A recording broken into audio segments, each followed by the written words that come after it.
Olá, meus amados, voltamos aqui para a terceira parte de acidez e basidade dos compostos orgânicos. Nessas três primeiras aulas, nós estamos revisando os conceitos de ácidos base de arrênios, já vimos, de Bronsted-Lowry, já vimos também, e agora nós vamos ver o de Lewis, né? Beleza? Para Lewis, na teoria, ácido é toda espécie química receptora de um par de elétrons, e base é toda espécie química doadora desse par de elétrons. Então, eu vou fazer aqui para você esse primeiro exemplo aqui. H+, mais amônia formando NH4, certo? Então, olha só. O que é que nós temos aqui? Nós temos o hidrogênio, o íon H+, sem hidrogênio, que vai se ligar com a amônia. A amônia, o nitrogênio é da família 5A. O nitrogênio é da família 5A. Então ele tem 5 elétrons. Então sobrou um par de elétrons aqui, certo? Ele sobrou um par de elétrons e produziu NH4. Para produzir NH4, ele vai ter que compartilhar esse par de elétrons com o hidrogênio. Concorda comigo? Então, na verdade, você vai fazer aí, podemos desenhar até como uma ligação dativa. Então vai ficar hidrogênio. Deixa eu voltar aqui, hidrogênio, uma ligação dativa, certo? Formando aqui o íon amônio, certo? Porque ele vai, como esse hidrogênio não tem elétrons, ele vai doar esse par de elétrons para o hidrogênio. Então, de acordo com Lewis, quem está doando elétrons para quem? Certo? Quem está doando é a base de Lewis, então esse cara é a base de Lewis. E quem está recebendo? Ele é o ácido de Lewis. Certo? Beleza? Agora olha aqui. Temos cloreto de alumínio e temos um éter dimetílico, né? O que é que nós temos aqui? Eu vou desenhar a forma estrutural para você entender.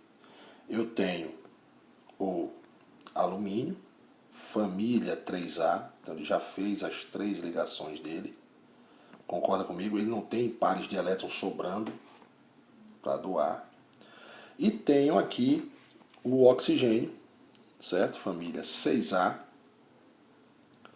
beleza? Ligado a 2-metil.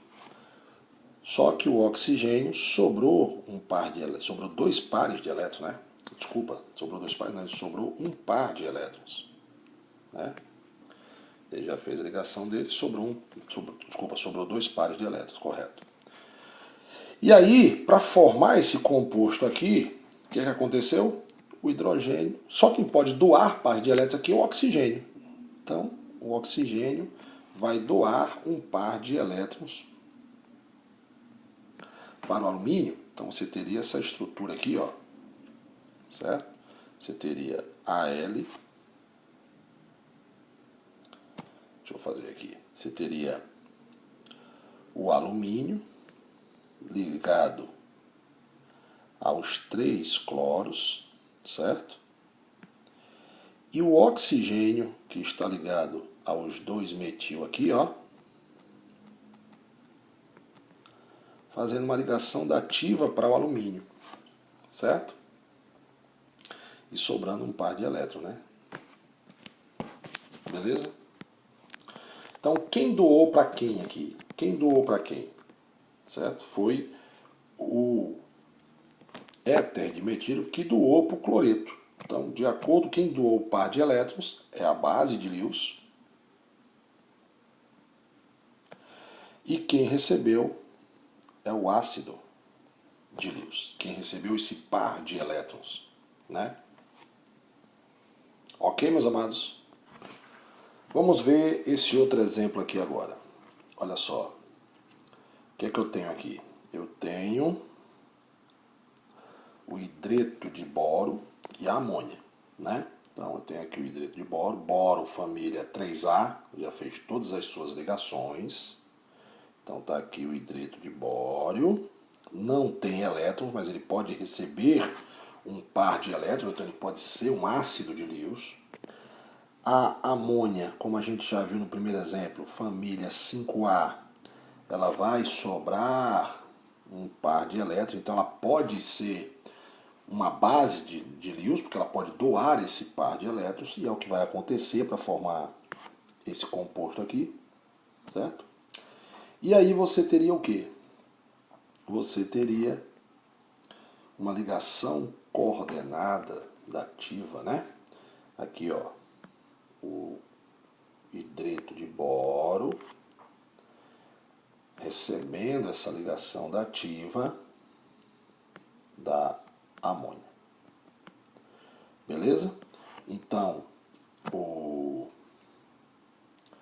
a amônia aqui seria a base de Lewis e o ácido seria o BH3. Se você analisou aqui toda a espécie química que... Deixa eu botar um maisinho aqui que eu esqueci.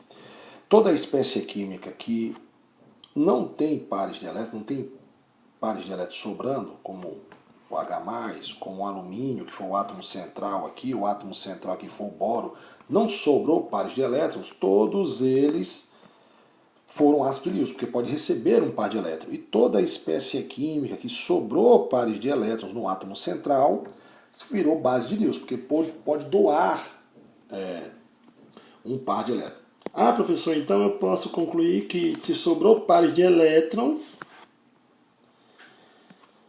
a espécie química pode ser uma base de Lewis. Correto. E se não sobrou pares de elétrons, a espécie química pode ser um ácido de Lewis. Correto. Beleza? E agora vamos colocar aqui a cargazinha, só para você ter uma ideia, né? Então, por exemplo, aqui,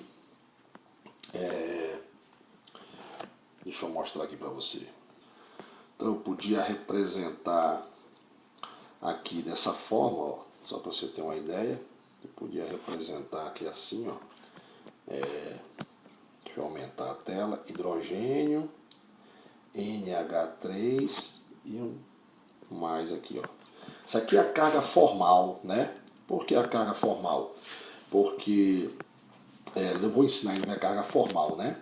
Porque quem está recebendo o par de elétrons é o hidrogênio, então ele está ficando aí com a carga formal negativa. E o nitrogênio que está doando não é a palavra correta, né? Mas não o ato de doar realmente, né? Ele está compartilhando, mas o par de elétrons está saindo do nitrogênio. Então quem está doando esse par de elétrons é o nitrogênio. Então, e quem está recebendo hidrogênio, então ele fica com carga formal positiva e o hidrogênio fica com carga formal negativa. Ainda vou dar essa aula de carga formal. Então esse aqui, ó, eu poderia também fazer o seguinte aqui, ó. Eu podia escrever ele assim. Cl3Al, tracinho, O, C, aqui para não me atrapalhar, porque não dá espaço, CH3, só que a carga formal do oxigênio aqui é positiva e a carga formal do alumínio é negativa, porque quem está doando o par de elétrons, quem está sendo a base de Lewis, é o oxigênio, certo? Mesma coisa aqui, eu poderia escrever essa estrutura, eu poderia ter feito assim, ó, H3B, hidreto de boro, e NH3, uma ligação. Quem está doando para quem? Quem está doando o par de elétrons é o nitrogênio, então carga formal positiva, e o boro carga formal negativa. Volto a repetir, vou ensinar para vocês o que é carga formal, certo? Que me ajuda muito também a saber a fórmula molecular do composto, tá? Da substância. Então, galera, a gente para por aqui e voltamos daqui a pouco com grandezas que indicam as forças dos ácidos, certo?